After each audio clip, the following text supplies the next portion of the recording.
Nagbabalik po ang ating programa. Sa ating pong teleturuan ay tatampok natin ang ikalawang module sa Filipino Season 3. Sa module po ito ay tuturo ng teacher presenter na si Ginang Amalia Pascual, Teacher 3 ng Mayapyap Elementary School, ang aralin tungkol sa panahunan ng pandiwa.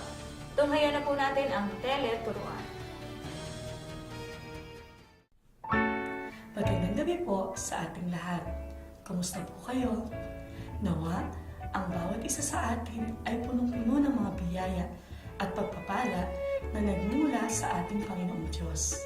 Ako po, si Amalia G. Pascual, Teacher 3 ng Mayapyap Elementary School, na maghahatid sa inyo na isang edisyon sa Teleturuan, Season 3, Module 2 sa Filipino 3. Sa gabi pong ito ay ating tatalakayin ang mga sumusunod. Matukoy ang ginamit na pandiwa sa pangungusap. Makilala ang tatlong panahunan ng pandiwa. Magamit ang mga pandiwa sa pangungusap na may tamang panahunan kaugnay ng mga salitang nagpapahiwatig kung ang pandiwa ay ginawa na, ginagawa pa, o gagawin pa lamang. Sa huling edisyon ng Teleturuan sa Filipino, ating nalaman ang kahulugan at gamit ng pandiwa sa mga pangungusap. Ano na nga muli ang tawag sa mga salitang nagsasaad ng kilos? Tama! Pandiwa ang salitang nagbibigay kilos, galaw, o aksyon sa bawat pangungusap. May mga larawan akong ipapakita sa inyo. Isipin ninyong muli kung ano-ano ang mga ginawa ninyo noong nakaraang bagong taon, noong nakaraang Pasko, at ang inyong ginawa nitong huling bakasyon. Magbigay kayo ng mga pangusap ukol sa inyong mga ginawa. Basahin natin ngayon ang mga pangusap na inyong ibinigay. Una, nagluto sina tatay at nanay ng mga masarap na pagkain noong nakaraang bagong taon. Dalawa, dumating ang mga tiyo, tiya at mga pinsan ko mula sa iba't ibang probinsya noong nakaraang Pasko. Katlo, naligo kami sa dagat sa Pangasinan noong huling bakasyon. Ngayon ay tukuyin natin ang mga pandiwang ginamit ninyo sa mga pangungusap at ang mga salitang nagpapahiwatig kung kailan ninyo ginawa ang mga pandiwa. Nagluto noong nakaraang bagong taon. Dumating noong nakaraang Pasko. Naligo noong huling bakasyon.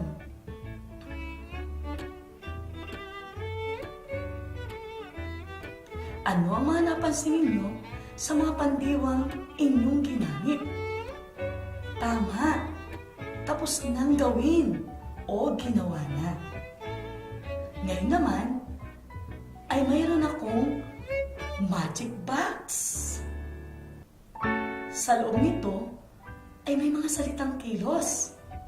Sa hudyat ng aking palakpak ay lalabas ang salitang kilos. Ngunit, hindi ninyo ito makikita agad-agad. Isasakilos ko ito, subukan ninyong hulaan. At kung tama ang inyong hula, kusang lalabas ang tamang sagot. Galingan ninyo, ha?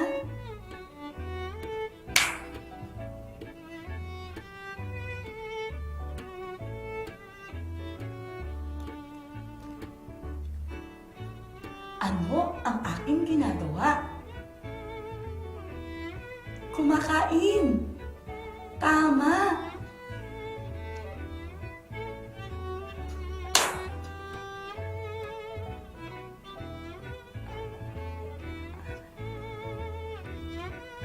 Ano ang aking ginagawa?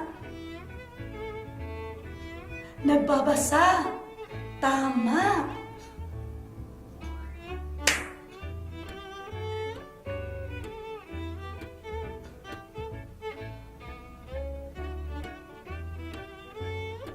Ano ang aking ginagawa?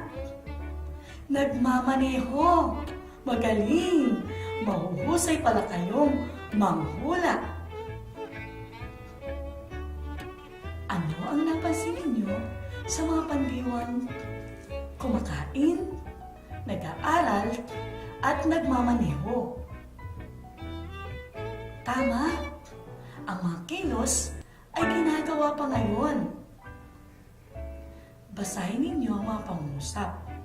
Tukuyin ninyo muli ang mga pandiwa at mga salitang kaugnay kung kailan ginagawa ang mga kilos. Ako ay kumakain ng hapunan ngayon. Ano ang aking ginagawa? Tama, kumakain. Kailan ako kumakain? Ngayon. Tama. Ang mga bata ay nag-aaral ng mga aralin gabi-gabi. Ano ang ginagawa ng mga bata? Nag-aaral. Tama. Kailan sila nag-aaral? Magaling. Gabi-gabi. Si Ginoong Edgar Garcia ay nagmamaneho ng kanyang sasakyan tuwing umaga at hapon sa pagpasok at pag-uwi sa kanyang trabaho. Ano ang ginagawa ni Ginoong Edgar Garcia? Tama, nagmamaneho. Kailan siya nagmamaneho? Tama, tuwing umaga at hapon. Ano ang napansin ninyo sa mga pandiwang kumakain, nag-aaral, at nagmamaneho? Tama, ang mga kilos ay ginagawa pa. Ngayon, gabi-gabi, at tuwing umaga at hapon. Ito ay nagsasaad ng mga kilos na ginagawa pa sa kasalukuyan o regular na ginagawa. Ngayon naman, ay babasahin natin ang dialogo ng magkaibigang Daniel at Catherine ukol sa mga gagawin nila sa darating na bakasyon. Ang magkaibigan. Sabi ng aking nanay at tatay, pupunta kami sa Baguio sa darating na Abril. Kami ay mamamasyal sa mga magagandang pook doon at mamimili ng sariwang gulay at prutas na doon ay inaani. Marahil kami ay uuwi sa susunod na buwan.